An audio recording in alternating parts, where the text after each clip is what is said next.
बात करने के लिए फिल्म इंडस्ट्री की जानी मानी अभिनेत्री शार्लिन चोपड़ा जी हैं। नमस्कार। आजकल काफ़ी कंट्रोवर्सी में एक तरीके से कहा जाए चल रही है या फंसाया जा रहा है, जी। क्योंकि 2005 से जो बातें शुरू हुई हैं और जिसको अब तक एंड हो जाना चाहिए था, तो पहला सवाल तो ये आते हैं मैम कि 2005 का किस्सा जी। जो है अब क्यों उकेरा जा रहा है और किस लिए? जी सर, 2005 में मेरी मुलाकात हुई थी फिल्म मेकर साजिद खान से। और जब मुलाकात हुई थी तब नहीं मालूम था कि यौन शोषण होने वाला है। तब कहा गया था कि स्टोरी नरेशन दी जाएगी और उस दौरान साजिद खान ने जो घिनौनी गंदी वाहियात हरकतें की, उसके चलते जो मानसिक तनाव हुआ, जो पीड़ा हुई, वो मैं कभी भुला नहीं सकती। शुरू के कई साल मैंने खुद को जिम्मेदार ठहराया अपने यौन शोषण के लिए, ये सोचकर कि अगर उस समय मैं साजिद खान से मिलने नहीं गई होती तो शायद मेरा यौन शोषण नहीं हुआ होता। लेकिन कई साल खुद को जिम्मेदार ठहराने के बाद 2018 में जब भारत देश में मीटू मूवमेंट शुरू हुआ, तब एहसास हुआ कि मैं वो इकलौती महिला नहीं थी जिसका यौन शोषण हुआ साजिद खान के हाथों। धीरे धीरे समझ में आया कि कई महिलाओं का यौन शोषण किया था साजिद खान ने। किसी एक महिला ने भी ये नहीं कहा कि साजिद खान ने उसके सर पर हाथ रखकर आशीर्वाद दिया। सब ने लगभग एक जैसा बयान दिया, सबका अनुभव लगभग एक जैसा रहा। किसी ने कहा कि साजिद खान ने उसको बेडरूम में बुलाया, किसी ने कहा कि साजिद खान ने उससे कपड़े उतारने को कहा। रही बात मेरे अनुभव की, मैंने तो सब कुछ साफ साफ बताया मीडिया को और पुलिस को भी। मैंने बताया कि कैसे साजिद खान ने स्टोरी नरेशन के दौरान अचानक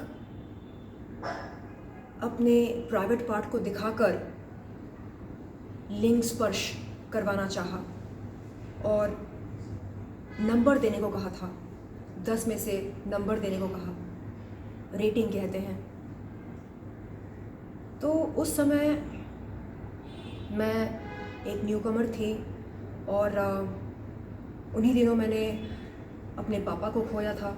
तो आप समझ सकते हैं कि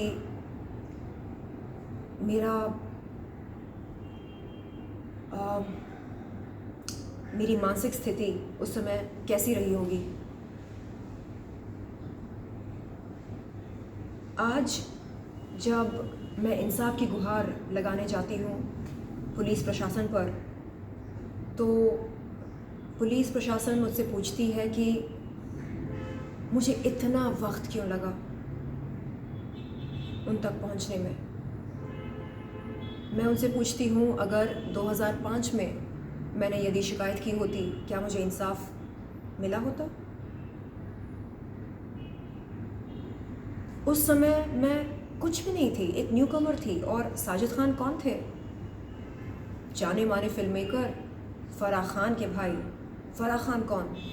शाहरुख खान और सलमान खान की चहेती। तो ऐसे में मैं क्या सबूत पेश करती? क्या हम न्यूकमर्स कोई स्पाई कैमरा लेकर जाते हैं प्रोफेशनल मीटिंग के दौरान? जहाँ सबूत की बात होती है, एविडेंस की बात होती है, आपको लगता है कि 2005 के बाद आज की तारीख में आपके पास क्या वो सारे सबूत हैं, एविडेंस हैं, जिसको आप मतलब लेके स्टैंड कर सकती हैं? जी सर, अदालत ये कहता है कि सेक्सुअल एक्सप्लॉयटेशन, यौन शोषण बलात्कार और मर्डर, अगर ऐसे अपराध हों तो महिला की गवाही को सबूत माना जाता है, महिला के बयान को मद्देनजर रखते हुए कानूनी कार्रवाई शुरू की जाती है। क्योंकि ये वारदात बंद कमरे में होता है और बंद कमरे में हम कैमरा कहाँ से लेकर आए उस वारदात को शूट करने के लिए। उस समय मैं एक न्यू कमर थी, मुझे नहीं मालूम था कि मेरा यौन शोषण होने वाला है। अगर मालूम होता तो शायद अपने हैंडबैग में एक chilli spray, pepper spray, spy cam, ये सब तैयारी करके गई होती। लेकिन कोई हमें इस तरह की ट्रेनिंग नहीं देता है, नहीं कहता है कि देखो अगर कोई बहुत ही मशहूर निर्देशक या निर्माता स्टोरी नरेशन के लिए बुलाते हैं तो पूरी तैयारी करके जाना, अपने हैंडबैग में pepper spray, chilli spray, spy cam ये सब रख के जाना। नहीं, कोई नहीं देता इस तरह की ट्रेनिंग। तो मैंने कहा पुलिस प्रशासन से, मैंने कहा सर अगर मैं तब आई होती आपके पास तो आप क्या करते मेरे लिए? मैं आज आई हूँ, मुझे वक्त लगा, समय लगा, हिम्मत पैदा करने में समय लगा। आसान नहीं है बड़े नाम के खिलाफ जाकर शिकायत दर्ज करना, आसान नहीं है। क्या ऐसा लगता है आपको, कुछ भय लगता है क्या? जी बिल्कुल। किस तरीके का भय, अगर आप कुछ कहना चाहेंगे तो? देखिए उस समय तो डर इस बात का था कि मेरी बात पर यकीन कौन करेगा, मैं हूँ कौन, मेरी औकात क्या है। डर इस बात से थी कि अगर इस शिकायत के चलते इंडस्ट्री वालों ने मेरा बहिष्कार कर दिया तो मुझे काम कौन देगा। यानी टेक ऑफ से पहले ही करियर फेल हो जाएगा। तो कहाँ जाएं, क्या करें, घर वालों को क्या बोलें। इसलिए इस बात को मैंने अपने दिल में दफना दिया था। लेकिन जब 2018 में मीटू मूवमेंट भारत देश में शुरू हुआ तब जाकर हिम्मत मिली, हौसला मिला, तब एहसास हुआ कि नहीं, कसूरवार मैं नहीं हूँ, मैं कभी नहीं थी कसूरवार। कसूरवार वो है जिसने यौन शोषण किया, कसूरवार वो है जिसने ज्यादती की, जबरदस्ती की। और अब देखने को ये मिलता है कि हमारा आरोपी, हमारा कसूरवार बिग बॉस जैसे रियलिटी शो के घर में आराम फरमा रहे हैं। इससे बड़ा करारा तमाचा हम पीड़ित महिलाओं के मुंह पर क्या हो सकता है। हम चाह रहे हैं कि जल्द से जल्द कानूनी कार्रवाई हो, जांच पड़ताल हो, निष्पक्ष जांच पड़ताल हो। मैंने अपना बयान दिया जुहू पुलिस स्टेशन पर। अब पुलिस प्रशासन का काम है कि वो तत्काल मीटू आरोपी साजिद खान को समन करें, बुलाएं, सवाल जवाब के लिए, पूछताछ के लिए, जांच पड़ताल के लिए, और उसके बाद उसे गिरफ्तार करें। हॉलीवुड में जो मीटू आरोपी है हार्वे वेनस्टेन, वो इस समय जेल के सलाखों के पीछे बंद है। बॉलीवुड का मीटू आरोपी साजिद खान बिग बॉस के घर में आराम फरमा रहे हैं। अब आप बताइए क्या है ये, क्या है ये? क्या ये है हमारा नया भारत जिसकी राष्ट्रपति कोई और नहीं बल्कि एक महिला है, द्रौपदी मुर्मू जी, जिसके प्रधानमंत्री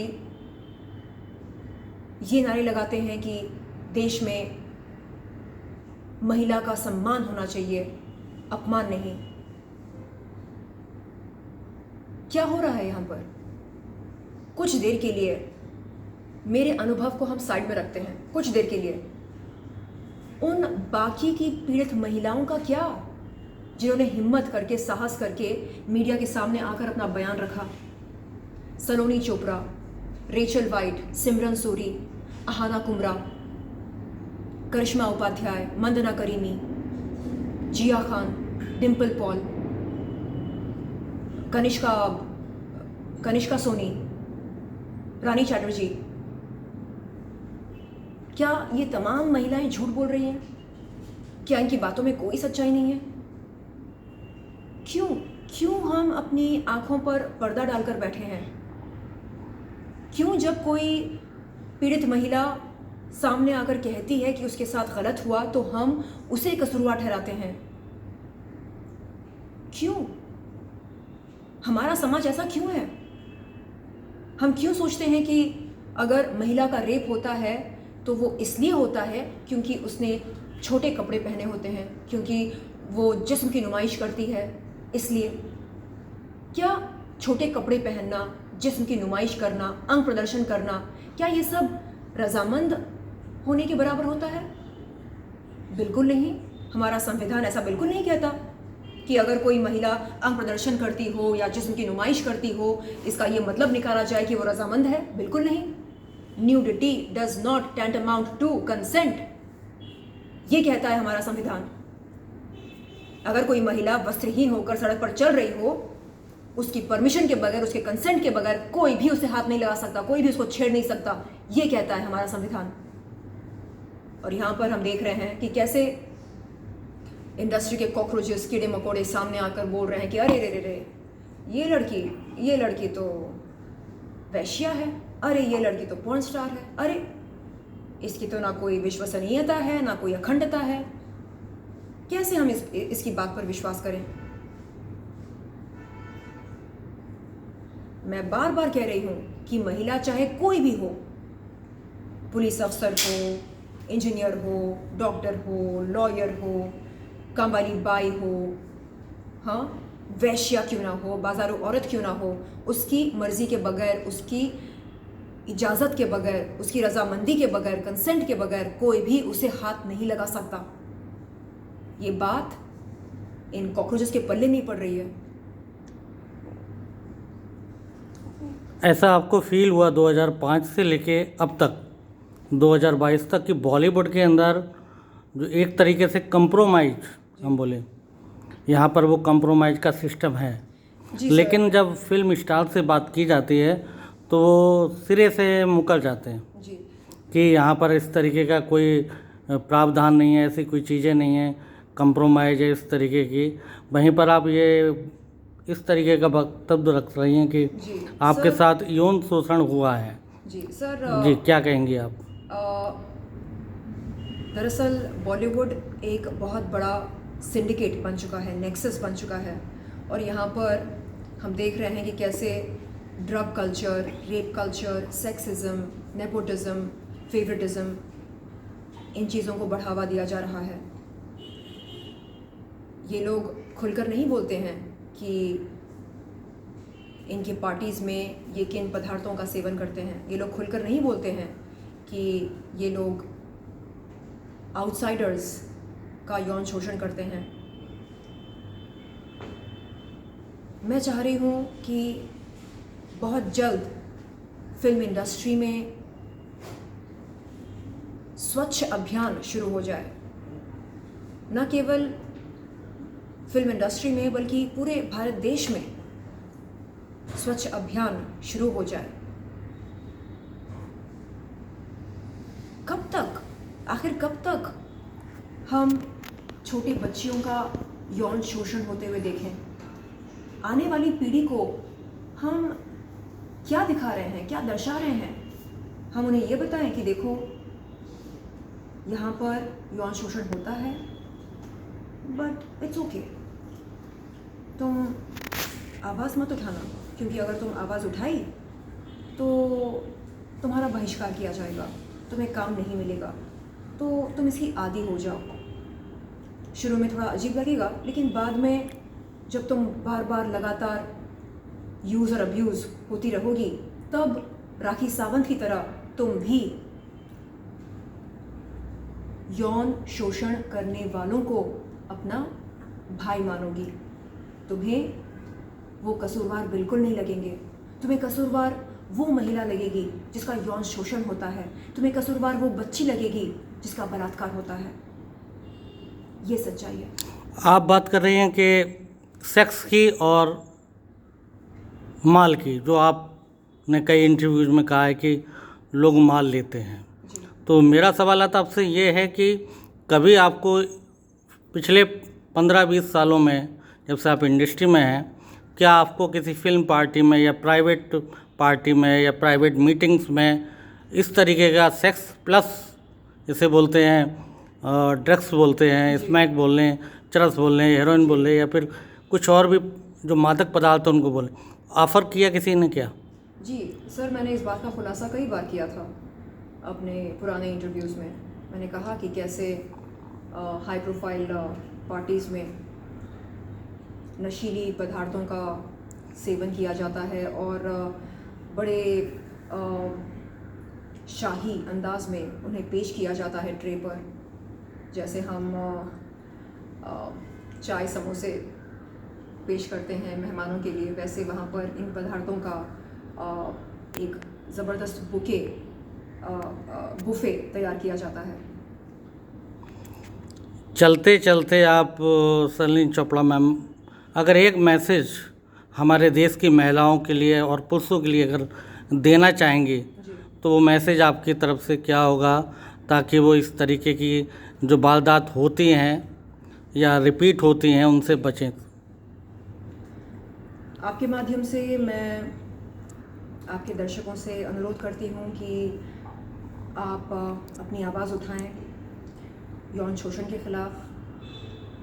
बात यहाँ पर सिर्फ 1 या 2 या 3 महिलाओं की नहीं हो रही है। बात यहाँ पर निरंतर रूप से किए गए यौन शोषण की हो रही है।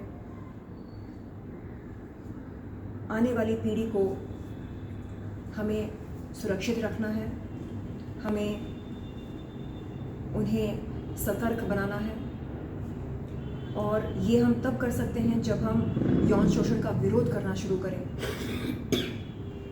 कुछ लोग यौन शोषण का विरोध करने वालों का विरोध कर रहे हैं, और कई लोग भारत देश में यौन शोषण का विरोध करते हैं और यौन शोषण करने वालों का विरोध करते हैं। और उन लोगों से जो यौन शोषण के ख़िलाफ़ आवाज़ उठाते हैं, उनसे मैं अनुरोध करती हूँ कि आप इस पूरे देश में अवेयरनेस फैलाएं, बताएं कि महिलाएं कैसे खुद को सुरक्षित रखें। ख़ास तौर पर वो महिलाएं जो छोटे शहरों से आते हैं बॉलीवुड में बड़े बड़े सपने लेकर। जब हमें बुलाया जाता है स्टोरी नरेशन के बहाने, ऑडिशन के बहाने, हम किस तरह की तैयारी करके जाएं। कोई हमें ट्रेनिंग नहीं देता है, कोई ये नहीं बोलता कि संभल कर रहना, तुम्हारा रेप हो सकता है, संभल कर रहना, यौन शोषण हो सकता है। कोई इस तरह की ट्रेनिंग नहीं देता है। तो जिन लोगों ने ये सहा है, अनुभव किया है, वो अपने अनुभव के ज़रिए लोगों में जागरूकता फैला सकते हैं, ताकि आगे चलकर कोई पीड़ित महिला इस तरह आपके सामने बैठकर इस तरह से इंसाफ की गुहार न लगाए। महिलाएं सक्षम हों और बहुत ही समझदार हों और अपनी सुरक्षा खुद से करना सीखें, और कभी भी खुद को छोटा महसूस ना करें, मजबूर महसूस ना करें। मैं चाहती हूँ कि भारत देश की हर महिला शेरनी हो, भारत देश की हर महिला बगैर झिझक के ये कहे कि हाँ, मैं नारी हूँ, और चाहे मैं छोटे कपड़े पहनूं या जिस्म की नुमाइश करूं, अंग प्रदर्शन करूं, चाहे मैं जो कुछ भी करूं, मेरी इजाज़त के बगैर, मेरी परमिशन के बगैर, मेरे कंसेंट के बगैर, मेरी रजामंदी के बगैर कोई भी मुझे हाथ नहीं लगा सकता, कोई भी मेरा यौन शोषण नहीं कर सकता, कोई भी मेरा बलात्कार नहीं कर सकता।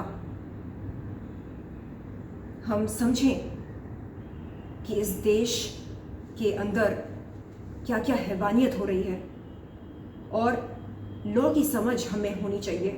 इसलिए मैं लॉ की पढ़ाई कर रही हूँ। मैं चाह रही हूँ कि हम सब अच्छी तरह समझ लें कि ये देश, भारत देश, संविधान के अनुसार चलता है। ये भारत देश किसी के बाप की जागीर नहीं है। वंदे मातरम। जय हिंद। शुक्रिया, थैंक यू। सुशील गंगवार साक्षात्कार.com से बात करने के लिए, अपना कीमती समय देने के लिए शुक्रिया।